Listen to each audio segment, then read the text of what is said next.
नमस्कार दोस्तों, कैसे हैं आप लोग। इलेक्ट्रोमैग्नेटिक्स के क्वेश्चन हैं। क्वेश्चन है, if E is the electric intensity then del dot del cross E is equal to. Options आपको गिवन है।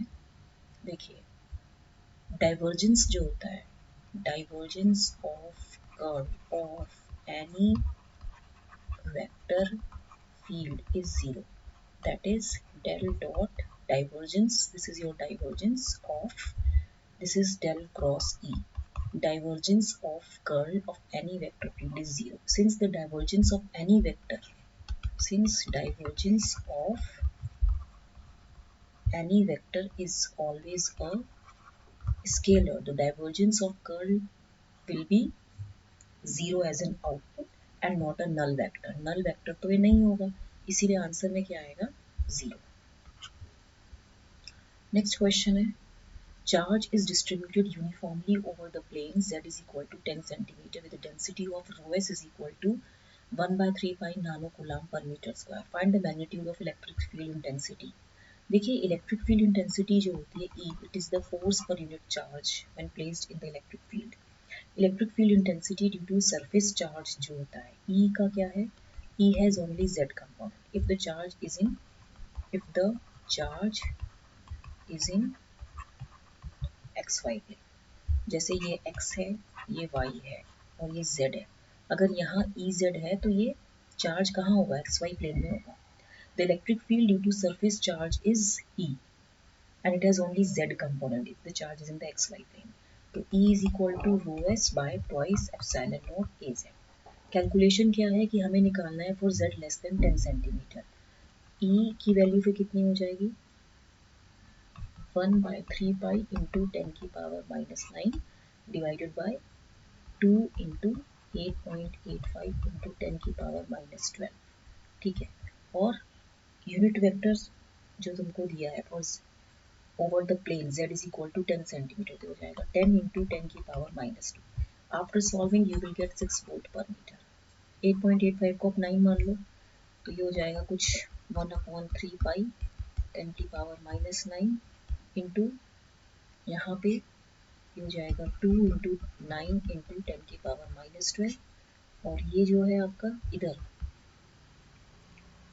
1/3 पाई, हाँ तो ये आई थिंक ये 1/3 pi into 10 to the power -9 था ना, तो ये इधर ही आना चाहिए 10 की पावर -1.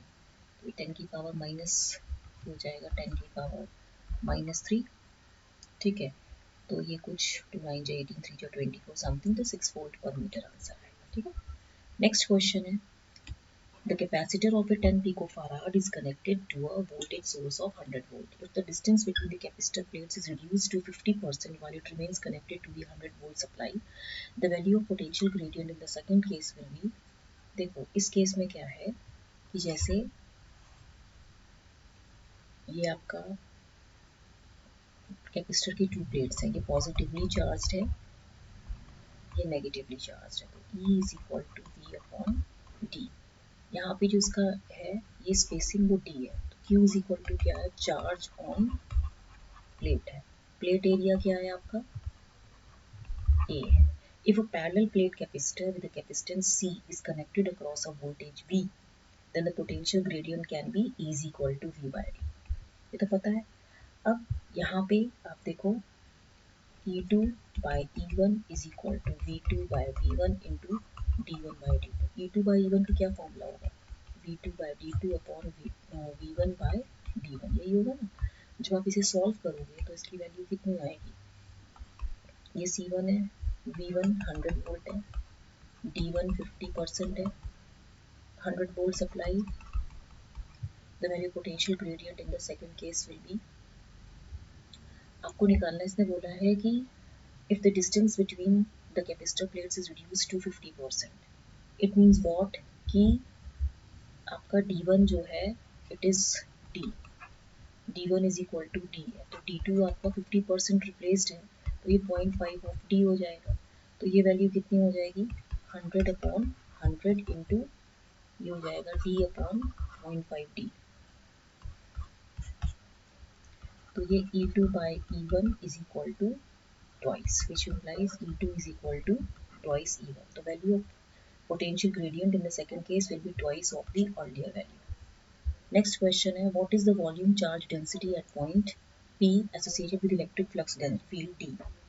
देखिए इस क्वेश्चन में अगर आप देखें तो जो न्यू वॉल्यूम चार्ज डेंसिटी है del dot D is equal to rho v है, ठीक है।